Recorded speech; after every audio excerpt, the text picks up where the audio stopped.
I want to tell you about the moment I realized something had followed me out of the forest. Not the moment I saw it. Not the moment I heard it. Not even the moment I found the evidence that confirmed it had been with me for all 72 hours. The moment I realized. I was sitting in my truck in the parking area at the trailhead. Engine running. Heater on. 3 days of dirt and sweat and fear on me. My gear in the back. My recorder in my lap.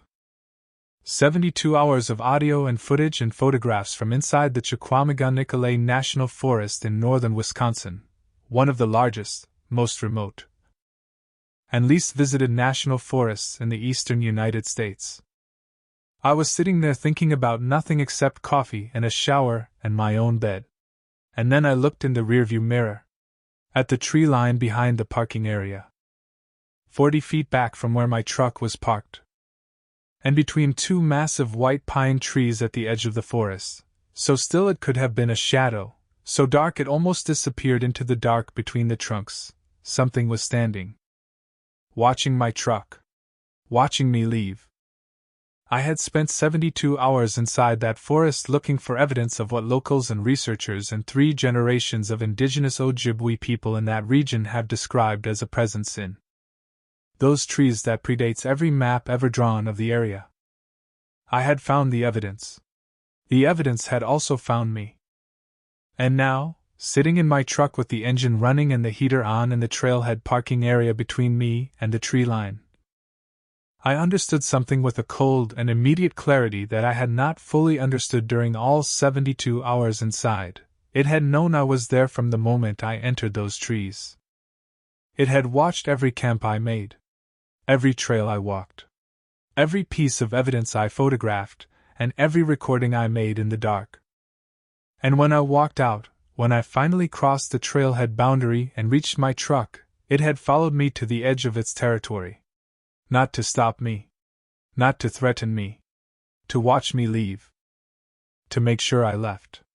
My name is Ryan Cole. I'm 34 years old. I'm an independent wilderness researcher and documentarian who has spent the last 6 years investigating cryptid encounter reports in remote American forests. I've logged over 200 nights in wilderness locations specifically chosen for their density of unexplained activity reports. The Chequamegon-Nicolet National Forest in northern Wisconsin is the most documented location in my 6 years of research. It is also the only location where something has ever followed me to the boundary. This is the complete record of those 72 hours. Every hour. Every sound. Every piece of evidence. And what was standing between those 2 white pines when I looked in my rearview mirror? The forest that has the most reports and the fewest answers. Let me tell you why I chose the Chequamegon-Nicolet. In 6 years of researching cryptid encounter reports across American wilderness areas, I have built a database of over 3,400 individual accounts, sourced from Sheriff Department records, DNR incident logs, personal testimony collected directly from witnesses, and historical documentation going back to the early 20th century. I cross-reference these accounts by geography, by witness profile, by behavioral consistency of the described entity, and by the density of reports relative to the human traffic in each area. By every metric in my database, the Chequamegon-Nicolet National Forest produces the highest ratio of encounter reports to visitor numbers of any forest in the continental United States. 1.5 million acres. Northern Wisconsin. Ashland, Bayfield, Iron, Vilaus, Oneida, Forest, Langlade, and Oconto counties. The largest national forest east of the Mississippi. So large that significant sections of it receive almost no recreational traffic, areas where the trail system thins to nothing and the only people who go in are serious backcountry travelers who know what they're doing and serious researchers who are looking for something specific. I had been building toward a Chequamegon-Nicolet expedition for 2 years, mapping the highest density encounter zones within the forest using my database, identifying the specific drainages, ridge systems, and wilderness sections where the report concentration was most significant. The area I identified as my primary target was a section of the forest in Iron County, A 40,000-acre wilderness block with no maintained trails, no designated campsites, no hunting access roads. And a history of encounter reports going back to 1947. I had 23 reports from that specific 40,000-acre block in my database, spanning 7 decades, all describing the same essential profile. I also had something else. 3 weeks before my expedition, I had driven to the Bad River Reservation, a federally recognized Ojibwe reservation on the southern border of the Chequamegon-Nicolet, and spent 2 days speaking with elders who had agreed, with careful conditions, to discuss their community's knowledge of what lives in the forest. What they told me shaped everything about how I approached those 72 hours. An elder named Thomas Denemy, 78 years old, former tribal council member, a man whose family had lived on the Bad River for 7 generations, sat with me in his kitchen for 3 hours.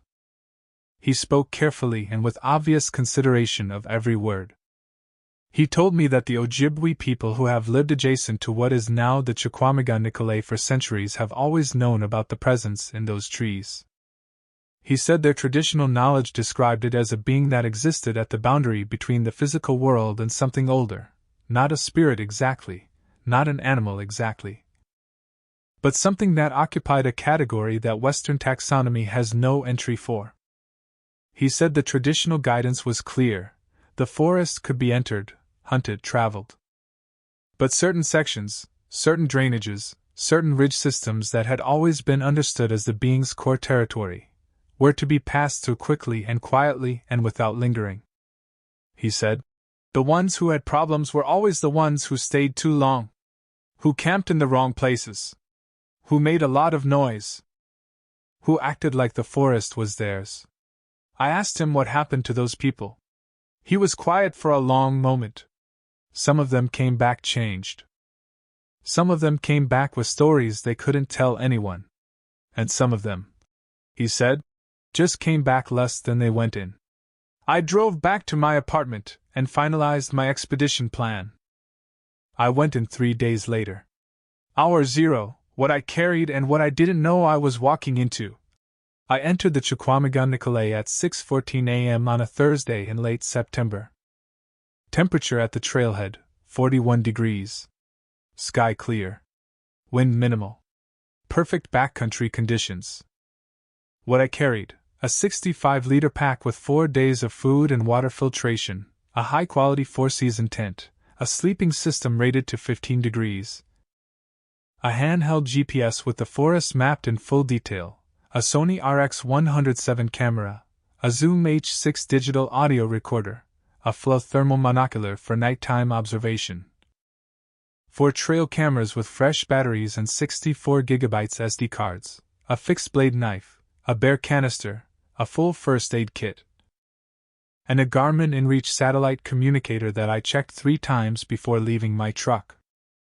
I also carried a specific piece of equipment that I've used on every expedition for the past 3 years and that has produced more significant results than almost anything else in my kit.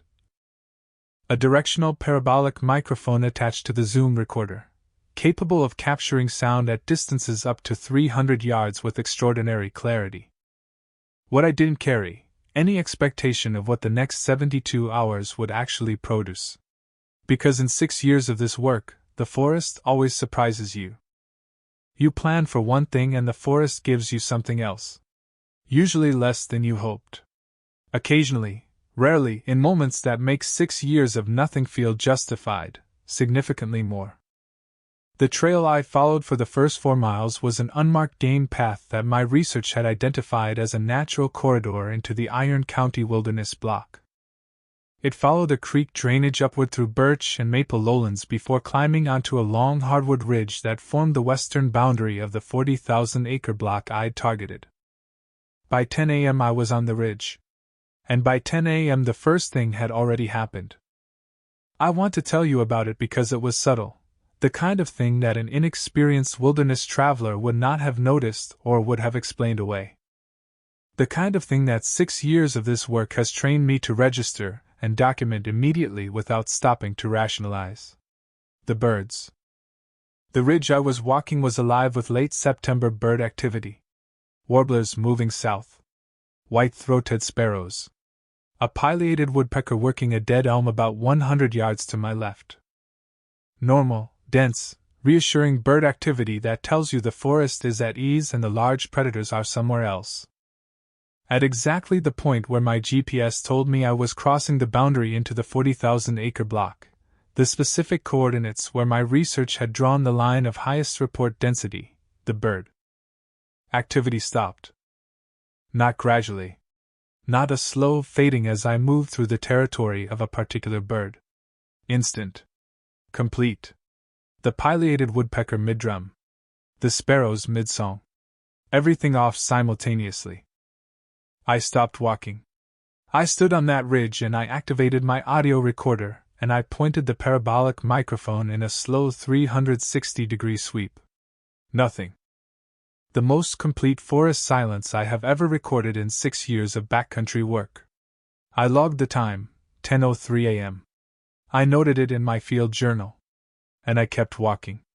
Because this is the work. This is what the work feels like at its most significant. Not dramatic. Not cinematic. Just a man on a ridge logging a timestamp and continuing forward. I made my first camp at 2:30 p.m., approximately 8 miles into the wilderness block. A flat area beside a small creek, hemlock canopy overhead, good sight lines in 3 directions. I mounted 2 trail cameras on trees overlooking the camp. Activated my recorder. Set up the tent. At 4:47 p.m., while I was filtering water at the creek, my first trail camera triggered. I didn't know it at the time. I found out when I pulled the SD card that evening. The image showed the forest 30 yards behind my tent. And at the edge of the frame, partially behind a large hemlock trunk, something dark. Upright. Tall. Looking toward the camp. It was already there. It had been there since before I finished setting up. Hours 8 through 20, what the darkness brought. I want to structure what happened over those 72 hours by the evidence, the specific, documented, time-stamped evidence that I captured, rather than by narrative alone. Because the evidence is what makes this account different from a story. And the evidence from the Chequamegon-Nicolet is the most comprehensive I have collected in 6 years. The first night began at full dark, approximately 7:30 p.m. in late September in northern Wisconsin. At 9:14 p.m. my audio recorder captured the first vocalization. I was inside my tent, not yet sleeping, reviewing the day's trail camera images on my phone when the recorder, which I leave running continuously outside the tent on a small tripod, caught something. I heard it in the earbuds I had connected to the recorder's monitor output. A sound from the north. Distance, based on the parabolic microphone's response curve and the volume of the capture, approximately 200 yards. I have listened to this recording hundreds of times since returning. I have played it for 3 audio engineers, a wildlife acoustician at the University of Wisconsin-Madison, and 2 other researchers in my field. The wildlife acoustician, a woman named Dr. Sarah Berger, who has spent 15 years cataloging the vocalizations of every large mammal in the Great Lakes region, listened to the recording once. Then she listened again. Then she took off her headphones and sat quietly for a moment. She said, "That is not in my catalog. I can tell you what it is not. It is not a wolf, not a coyote, not a bear, not a great horned owl, not a loon, not any cervid species, not any mustelid species. I can tell you the fundamental frequency is between 85 and 120 Hz, which is consistent with a very large-chested mammal. I can tell you the tonal control is extraordinary. This sound has structure to it, intentionality. It was produced deliberately." She handed the headphones back to me. "I cannot tell you what it is. I can tell you it should not exist in the Great Lakes region based on our current taxonomy." That vocalization, recorded at 9:14 p.m. on night 1, was the beginning. Over the following 4 hours, my recorder captured 7 additional vocalizations. Each one from a different compass direction. Each one at a slightly different distance. each one with the same fundamental frequency profile, the same chest resonance, the same tonal structure.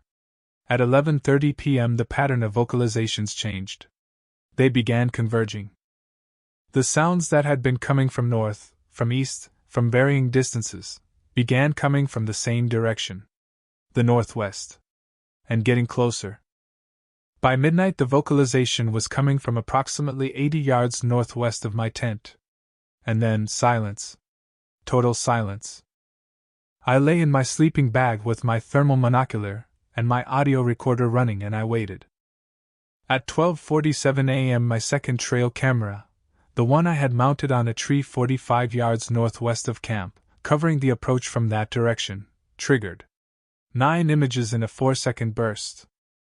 I pulled that SD card at dawn, and what I saw in those 9 images is the clearest, most detailed, most undeniable trail camera evidence I have captured in 6 years of this work.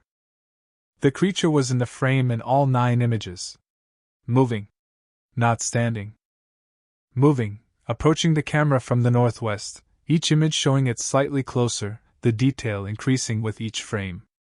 Image 1, 45 yards. Upright figure. Dark. Tall. The surrounding trees providing scale that was immediately devastating. Image 5, 22 yards. The detail sharp enough to show the fur texture, the shoulder width, the arm length. The head shape, canine, unmistakably canine, the long muzzle visible in profile as it moved. Image 9, 8 yards from the camera. Directly facing the lens. Eyes reflecting the infrared in 2 enormous bright circles. The full height of the creature visible against the known height of the camera mount. 8 feet. Conservative estimate. 8 feet of upright, fur-covered canine-faced, calm and deliberate presence at 8 yards from a trail camera at 12:47 a.m. And then the camera stopped triggering. Because it stepped around the camera. Into the camp. What it did while I was in the tent. I did not know it had entered the camp until morning. I heard nothing inside the tent. Not footsteps. Not breathing. Not the sounds I would have expected from something of that size moving through a campsite. Nothing. Which tells you something about what this creature is capable of, that something weighing, by my later calculation of the track impressions, somewhere between 600 and 800 pounds can move through a campsite with a sleeping occupant and produce 0 audible sound. What I found in the morning told the story that the darkness had kept from me. The bear canister, a barricade weekender, one of the toughest food storage containers commercially available, rated to resist any black or grizzly bear in North America, had been moved. Not opened. Not damaged. Moved. From the position I had placed it, 100 yards from the tent, northwest, in a slight depression beside a fallen log, to a position 30 feet directly in front of my tent door. It had picked up a food container weighing approximately 15 pounds and carried it 70 yards and placed it in front of my tent door. Placed. Not dropped, not rolled. Placed upright, exactly as I had set it 100 yards away. Standing on its base. Centered in front of the tent door. I stood in the tent door at 6:15 a.m. looking at my bear canister sitting in front of me, and I felt something I had not felt in 6 years of this work. Genuine, physical, immediate fear. Not because of the strength it implied. Not because of the distance it had moved the canister. Because of the precision. The deliberateness.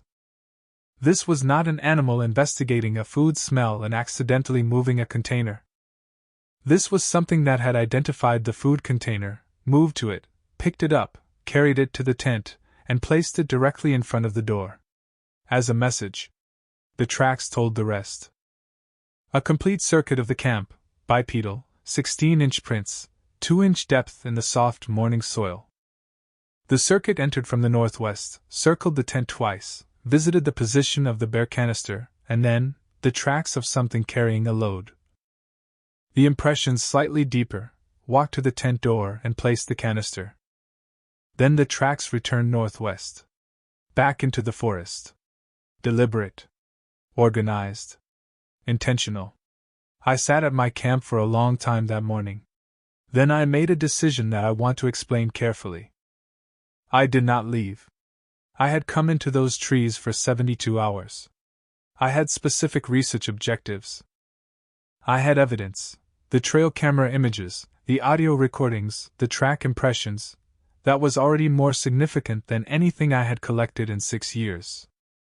And I had a belief, based on 6 years of studying the behavioral patterns and encounter accounts, that what had moved my bear canister was not a threat display. It was not aggression. It was something more complex and more deliberate than either. It was an acknowledgement. It knew I was there. It had known since hour one. It had spent the night making that absolutely clear. And it had left me a message that said, I know what you carry. I know what you need. I know you are here. I repacked my canister. I reset my trail cameras. I activated my recorder. And I went deeper. Hours 24 through 48, when it got closer. Day 2 of the expedition produced evidence that I am still processing months later. I moved my camp 4 miles deeper into the wilderness block, northeast, following a ridge system that my research had identified as a secondary concentration zone for encounter reports. Higher elevation. Denser conifer. Less ambient light at night even under a clear sky. The trail cameras I mounted at the new camp were positioned differently than Camp 1. Not just covering approach vectors, covering the full 360-degree perimeter of the campsite at overlapping fields of view. Whatever came into this camp would be photographed from multiple angles simultaneously. The first significant event of Day 2 happened not at night but in full afternoon daylight. At 2:23 p.m., I was 300 yards from camp, photographing a section of ridge where I'd found significant track evidence. My parabolic microphone picked up a sound from approximately 150 yards to my east. Not a vocalization. Not footsteps. Breathing. Slow. Deep. Measured. The respiratory cycle of something very large at rest. I activated the thermal monocular. At 147 yards, pressed against the north face of a large granite outcrop, in the shadow that the afternoon sun didn't reach, a heat signature. Large. Very large. The thermal bloom of something with a core temperature and body mass dramatically beyond any deer or bear. Sitting. Not standing. Sitting against the rock with its back to the granite, facing in my direction. It had been there when I arrived at that section of ridge.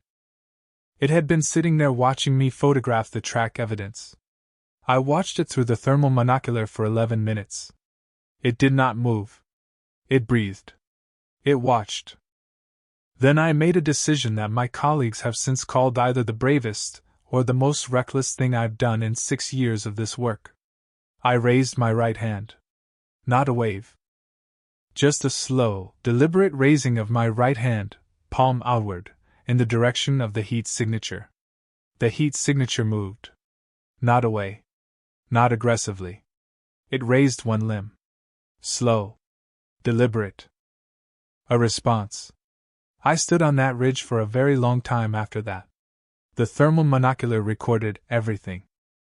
That night, night 2, the trail cameras around my camp captured the most extensive single-night evidence collection of my career. Between 11 p.m. and 4 a.m., 17 trigger events across 4 cameras. The creature, always the same creature. The consistency of the physical profile across all 17 captures making individual identification certain, moved around the camp with a pattern that was not random and not threatening. It visited each camera in sequence, standing in front of each one for a measured period, between 30 seconds and 2 minutes, before moving to the next. It was examining the cameras. Not destroying them. Not avoiding them. Standing in front of each one and examining it with the focused attention of something that understood what a camera was and was deciding what it thought about being observed. In the final camera trigger of night 2, image captured at 3:47 a.m., camera 3. The one positioned on the southeast perimeter, the creature is facing directly into the lens at a distance of 6 yards. 6 yards? And it is doing something that I have watched this image for months trying to find a different interpretation of and cannot. It is looking at the camera the way a person looks at a mirror. Hours 60 through 72, what it left me. By the morning of day 3 I had made a decision about the final night. I was not going to sleep. Not because I was afraid, though fear was present, had been present since the bear canister had become a constant background frequency in my awareness, the way the sound of a creek becomes background until you stop and realize you've been hearing it all along. I wasn't going to sleep because the evidence from nights 1 and 2 had shown me that the most significant activity happened while I was in the tent. And I had one final night. And I wanted to be awake for it. I set up my observation position on the opposite side of camp from the tent, sitting with my back against a large white pine, thermal monocular in hand, audio recorder running. All 4 trail cameras active. I sat down at full dark. 7:45 p.m. I did not move from that position for 9 hours and 40 minutes. What happened in those 9 hours and 40 minutes I will spend years processing, and I still don't know if the words exist to fully convey it. At 9:03 p.m., the same time the first vocalization had come on night 1, the forest went silent. And then, from directly north, approximately 100 yards, a vocalization. But different from nights 1 and 2. On nights 1 and 2 the vocalizations had been what I can only describe as territorial, resonant, carrying, the kind of sound designed to move through distance and be heard. Marking. Establishing.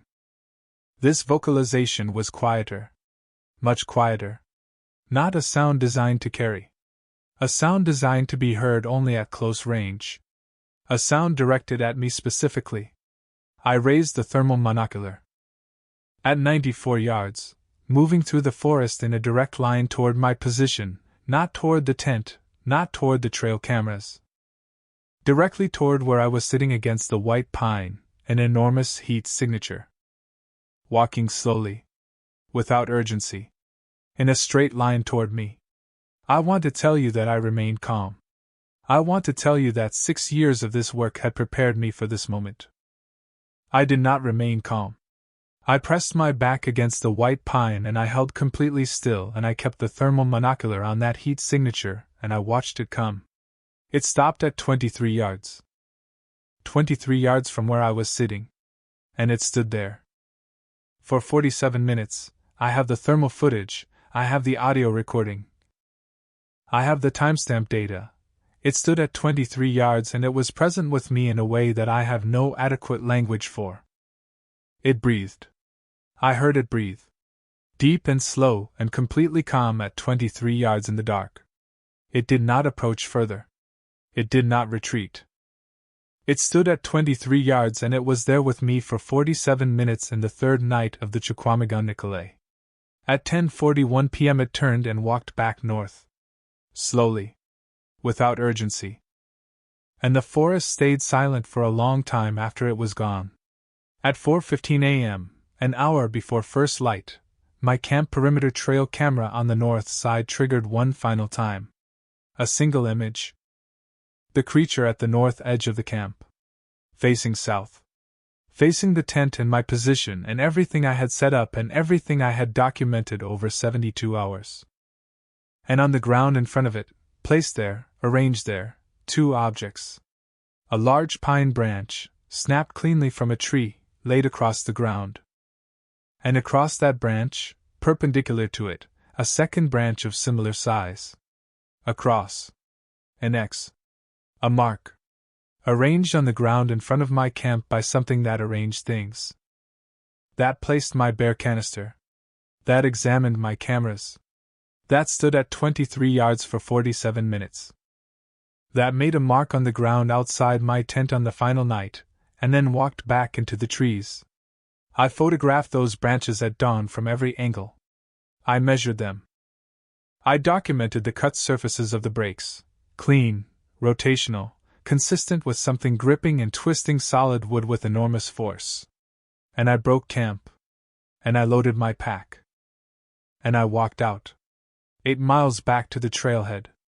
4 hours of walking.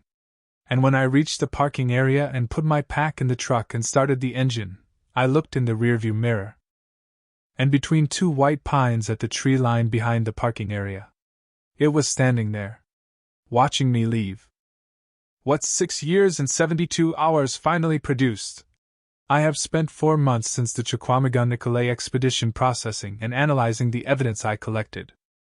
Let me give you the complete inventory. Audio recordings, 71 hours and 23 minutes of continuous recording. 14 distinct vocalizations captured across 3 nights, all consistent with a single large-chested mammal with extraordinary tonal control. The 23-yard proximity recording from night 3, the quieter, directed vocalization, analyzed by Dr. Berger as containing harmonic structures she has never encountered in any documented species. Her written assessment. The harmonic complexity of this vocalization suggests a vocal apparatus of extraordinary sophistication. The tonal control exceeds what is documented in any known Great Lakes mammal species by a significant margin. Trail camera images. 847 total frames across 4 cameras over 3 nights. Of these, 34 frames contain the creature. All 34 analyzed for consistency of physical profile, height, shoulder width, limb proportions, head morphology, and confirmed as a single individual.